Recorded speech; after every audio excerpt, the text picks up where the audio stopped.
আসসালামু আলাইকুম ওয়া রাহমাতুল্লাহি ওয়া বারাকাতুহু। মাশাআল্লাহ, আজকে আপনাদের সামনে আমরা কিং অফ চাকাবাদ এই আমের রিভিউ নিয়ে আসব। এই যে আপনারা দেখতেছেন কিং অফ চাকাবাদ, আমরা এটা অনেকদিন আগে আনা হয়েছে, ঘরে রাখা এটা পরিপক্ক হয়েছে। এখন এটা আমরা কেটে এটা রিভিউ আপনাদের সামনে নিয়ে আসবো। কিং অফ চাকাবাদ বিদেশি ভেরিয়েন্টের যে আম, তার ভিতরে একটা নামকরা আম। আমগুলো বেশ বড় বড় হয়। এই আমটা 600-700 গ্রাম, এগুলো 600-700, এটা মানে 500 গ্রাম। সর্বমূল্যে এই আমের আজকে রিভিউ, বিচি এবং এর স্বাদ সব কিছু আপনার সামনে উপস্থাপন করব। তা আমরা পরবর্তী স্টেপে আগাই। হ্যাঁ, আমটা কাটার পরে তারপরে আমরা এই চিত্র দেখতে পাচ্ছি। দেখেন আমটা ভিতরে সাইড, এদিকে একটু অরেঞ্জ কালার, এদিকে একটু হালকা অরেঞ্জ কালার। এই আমটা তো গাছ পাকা পাড়া হয়নি, কাঁচা পাড়া হয়েছে। এখন আমরা আমটাকে ফালি করলাম, এই যে বিচিটা আছে। আমরা এখন এটা টেস্ট রিভিউ নিব। আমাদের এখানে বরাবরের ন্যায় আছে মাহাদি, জান্নাত, আমি এবং আমার সহধর্মিনী। দেখা যাক কিরকম টেস্ট রিভিউ হয় এটা। বিসমিল্লাহির রহমানির রহিম। সবাই খাই।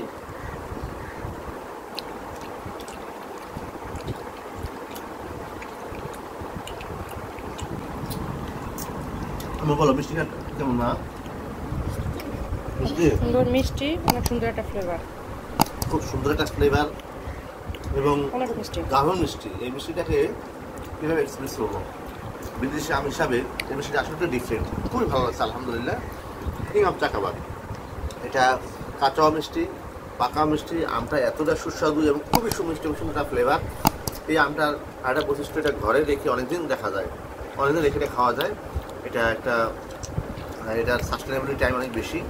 দেখেন আমটা পরিপক্ক হয়েছে, কিন্তু বিচিটা কেটে গেছে। মানে বিচিটা যথেষ্ট পাতলা। বিচিটা যে কেমন পাতলা আমরা আপনাদেরকে রিভিউটা দেখাবো।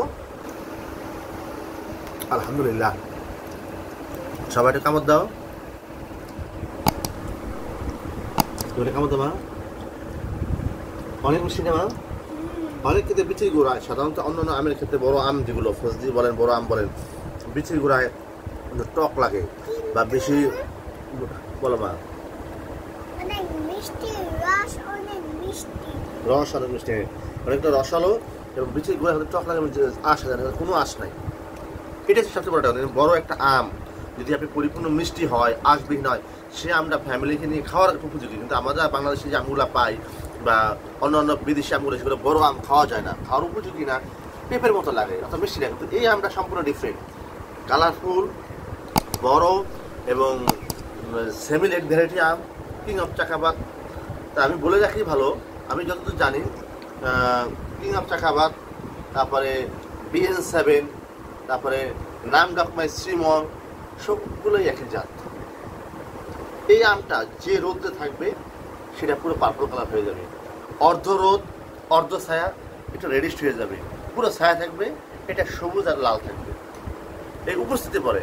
তারপরেও থাকতে পারে ডিফারেন্ট জাত, কিন্তু আমার কাছে মনে হয়েছে আমি আগামীতে এই যে নাম ডকমেন্ট শ্রীমং, BN7, এই দুইটা গাছ নিয়ে কাজ করতেছি। এবং কিং অফ চাকাবাদ আমি অলরেডি আমার কাছে কলম লাগিয়েছিল, ইনশাল্লাহ আলহামদুলিল্লাহ হয়েছে।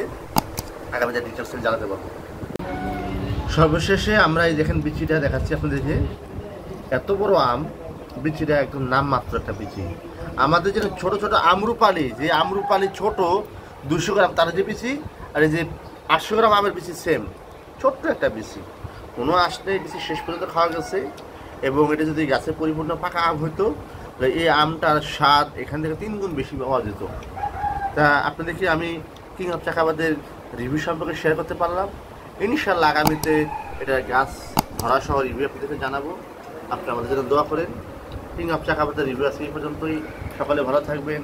ফি আমানিল্লাহ। আসসালামু আলাইকুম ওয়া রাহমাতুল্লাহি ওয়া বারাকাতুহু।